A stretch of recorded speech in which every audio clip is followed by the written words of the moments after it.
Assalamu alaikum wa rahmatullahi wa barakatuh. Bonjour pour les uns, shalom pour les autres. Il fait froid. Oui, il fait froid dans nos vies, froid dans nos cœurs, froid dans cette époque d'incertitude qui nous glace parfois jusqu'à l'âme. Alors laissez-moi vous raconter une histoire simple, une histoire de bois, de sueur et de dignité. Imaginez un homme, une femme. L'aube n'est pas levée, le froid mord.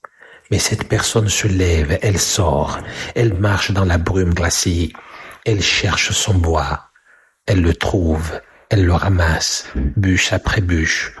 Le poids sur les épaules, la fatigue dans les jambes, la sueur malgré le gel.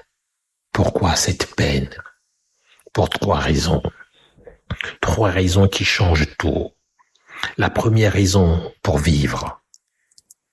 Se chauffer, tenir, survivre. Le feu qui réchauffe le foyer, c'est le feu que l'on a construit soi-même. Deuxième raison, pour donner. Quand le feu réchauffe son foyer, il peut en offrir. Une bûche au voisin, une braise au passant. L'aumône n'est pas ce que l'on reçoit, c'est ce que l'on peut donner. Troisième raison, et c'est la plus belle, pour être libre. Libre de ne pas tendre la main, libre de ne pas attendre qu'on nous accorde, libre de savoir que ce que nous avons, nous l'avons forgé.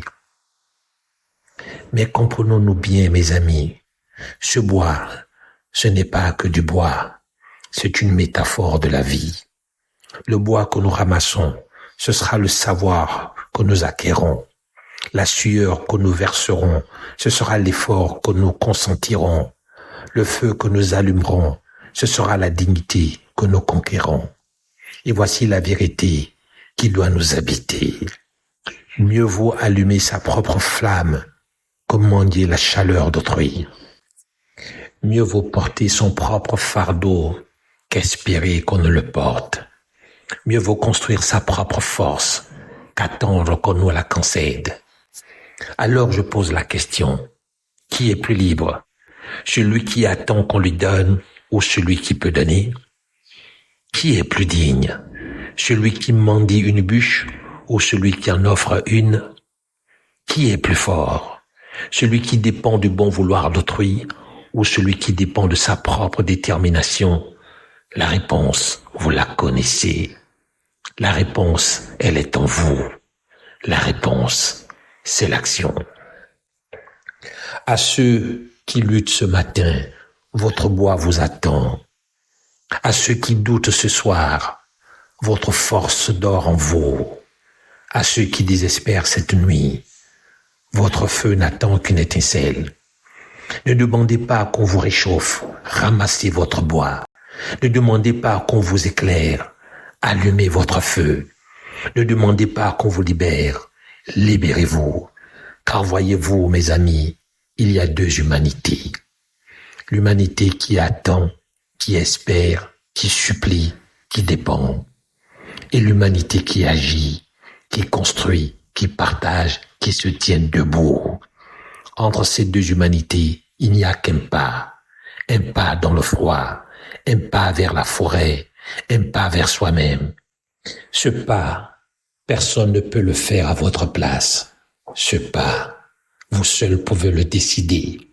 Ce pas, c'est le premier pas vers votre liberté. Alors je vous le demande solennellement du fond de mon âme. Levez-vous. Levez-vous non parce que quelqu'un vous le demande. Levez-vous parce que vous le méritez. Cherchez votre bois. Cherchez-le dans la connaissance. Cherchez-le dans le travail. Cherchez-le dans la persévérance. Allumez votre feu. Allumez-le pour vous. Allumez-le pour les vôtres. Allumez-le pour l'humanité. Et quand votre feu brûlera, et il brûlera, croyez-moi, il brûlera. Partagez sa chaleur. Partagez-la avec celui qui a froid. Partagez-la avec celle qui doute. Partagez-la avec ce monde qui en a tant besoin. Car voilà notre pouvoir. Voilà notre dignité. Voilà notre victoire. Non pas d'avoir reçu, mais d'avoir construit et d'avoir donné. Le bois que nous ramassons aujourd'hui, c'est le feu qui réchauffera demain. Alors ramassons-le ensemble, maintenant, a dit vrai sa haute éminence, lorsqu'il nous dit, si l'un d'entre vous sort tôt pour ramasser du bois de chauffage et le porte sur son dos afin de pouvoir faire la charité à partir de ce bois et d'être à l'abri du besoin des gens, il vaut mieux pour lui que de demander à un homme qui peut lui donner ou lui refuser. Et en effet, la main qui donne est meilleure que celle qui reçoit. Et commencez par ceux qui sont à votre charge. En d'autres termes, la dignité se trouve dans le travail, même le plus humble, comme ramasser du bois. Celui qui travaille pour être indépendant et capable de donner est dans une meilleure situation que celui qui demande, car il ne sait pas s'il recevra ou sera refusé. En effet, donner est plus vertueux que de recevoir, et la charité commence par ce dont on a la responsabilité. Celui qui vous parle n'est pas meilleur que vous, mais celui qui vous parle sait qu'il y a pire que vous. Ramassez votre bois.